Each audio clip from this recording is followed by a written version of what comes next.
Good morning, Year 9. We're going to talk today a little bit about islands in poetry. So you've seen lots of examples of literary islands. You've talked about people like Robinson Crusoe. You've also seen how islands appear in children's fiction, such as Peter Pan. We've also looked quite a lot at The Tempest as well, haven't we? So today we're going to think about, and for the next couple of lessons, we're going to think about how islands have been used in poetry. And of course, it's unsurprising, really, that islands have appeared in quite a lot of poetry. You've already seen how Shakespeare describes the island, not just in The Tempest, but in that Sceptred Isle speech from Richard II. You've also seen how John Donne uses the island as a metaphor when he's talking about how humans can't exist alone and need that company and community to exist and thrive. So we're going to look at 3 poems over the next 3 lessons. Where they use islands as a central symbol or a central theme or as a motif. And our first poem today is by a poet called Grace Nichols, and the poem is called Island Man. Here's just a little bit of information about Grace Nichols. She was born in Guyana and lived in a small village on the country's coast until her family moved to the city when she was 8 years old. She's had a variety of different careers, quite a few different jobs, a journalist, a teacher. She's worked for the government. And then she emigrated to the United Kingdom in 1977. Much of her poetry is characterised by Caribbean rhythms and culture, and it's influenced by the folklore of her origins. And her partner is the poet John Agard, who a lot of you have read. You've read Checking Out in History in class, and you've also read some other poems as well by him. And she sometimes addresses themes of immigration in her work. Okay, let's have a look at the poem then. So it's, as you can see, it's a really short poem. It's called Island Man. There are 3 things I'd like you to do here. I'd like you to read the poem to yourself quietly. I'd like you to try reading the poem out loud. It's often quite interesting to do this because we experience the poem in a different way, often in a way that perhaps the poet would prefer us to read it. It's always great to hear the language, always great to hear the sound play, and this poem has got a lot of sound play going on in there. It's a beautifully written poem. And then once you've done that, I'd like you to record your initial thoughts using the structure on the screen. So I just want you to choose one sentence starter and then finish it. I like this poem because, or this poem confuses me because, or this poem makes me feel something because, and explain why. You won't need a huge amount of time for that. I just want you to read it out loud, and then respond to one of those questions. And of course, it's absolutely fine for the poem to confuse you at this point. This is the first time you've ever seen it. Articulating why you're confused is often a really valuable process as we approach a poem. Take 5 minutes, please. And of course, you can stop the film at any point. It's a really fantastic poem, isn't it? I really hope you enjoyed reading it out. Let's move on then. What I'd like you to do, once you've now had a little think about your initial reaction to the poem, you've thought about how it sounds, how it feels, I'd like you to watch this very short film of the poem from the BBC website. You can see the link on the screen there. And this film will really begin to unpick what's going on in here, really show to you and illustrate to you the story, the narrative behind this poem. Once you've watched that clip, I'd like you to summarise the poem in around about 20 words, please. It doesn't have to be exactly 20 words, but somewhere in that region. You might want to pause the film here and take 10 minutes to do those activities. Okay, so I hope now you've got a bit more of an insight into what's happening in the poem now that you've seen that lovely film. And I hope your summaries are helping you to really understand what's going on in here from a narrative perspective. Let's use our still structure technique to think about annotating and analysing the poem in a little bit more detail now, please. So as you know, still stands for S for structure, shape, T for title, I for imagery, lines is L, the first L, first and last the last L is language, techniques and interesting words. What I want you to do here is do some noticing, some thinking and some annotating. So I simply want you to follow the instructions on the screen. So simply record what you notice about the structure and the shape. What can you see about that poem? What can you say about the poem's shape? I want you to have a little think about what the title suggests. I want you to think about any great imagery you like. Just record one or two wonderful examples of imagery. Think about the first and last lines. What's the effect of starting with morning? And what's the effect of ending with another London day? And finally, can you identify any really interesting, unusual, effective, powerful uses of language and any techniques there? Pause the film and take 10 minutes to have a work through those, please.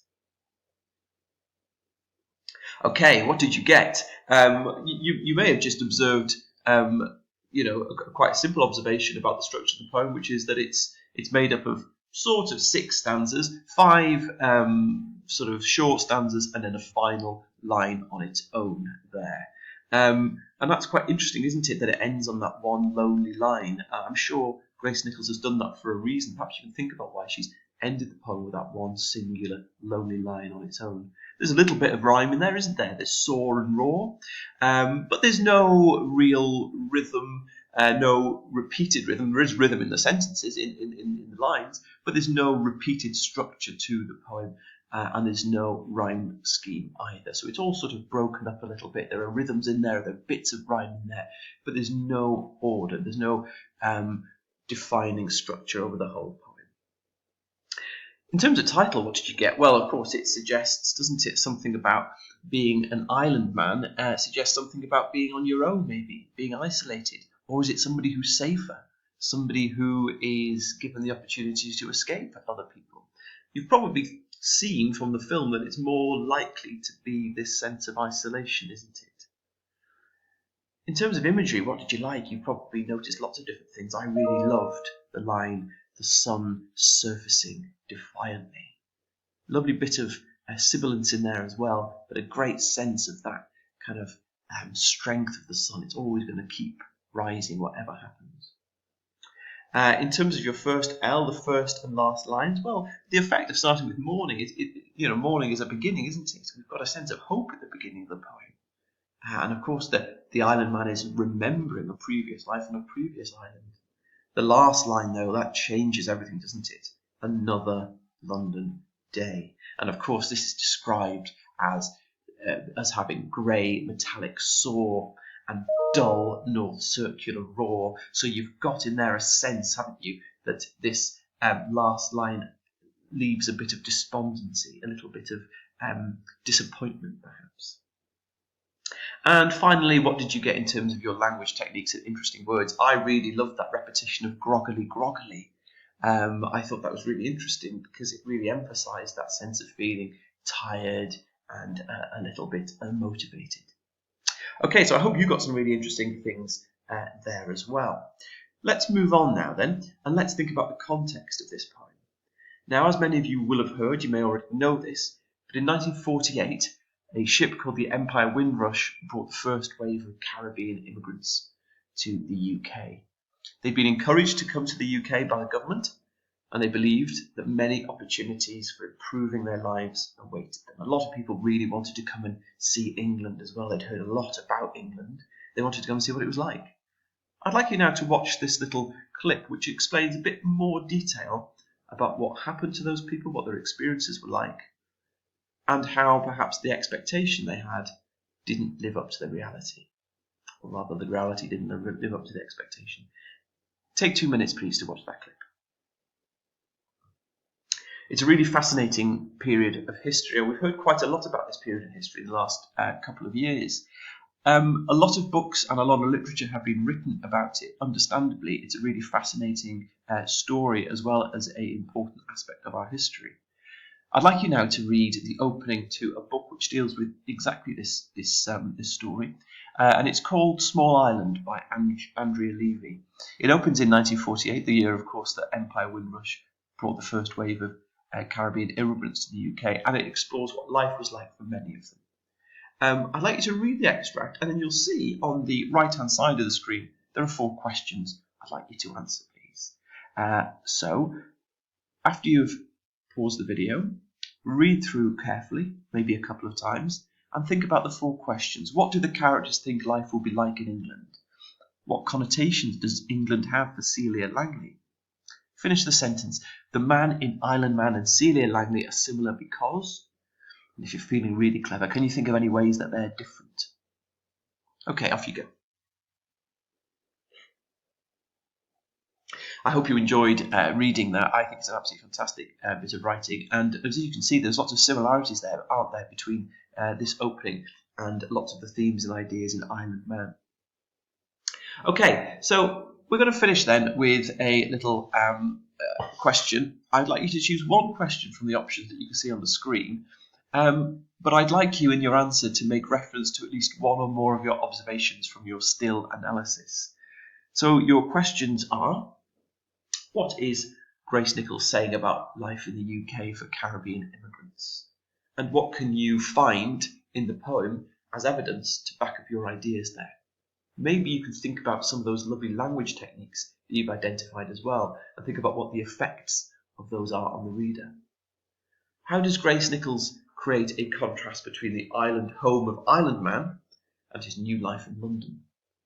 What words does she use to create this contrast, this opposition, this juxtaposition, if you like?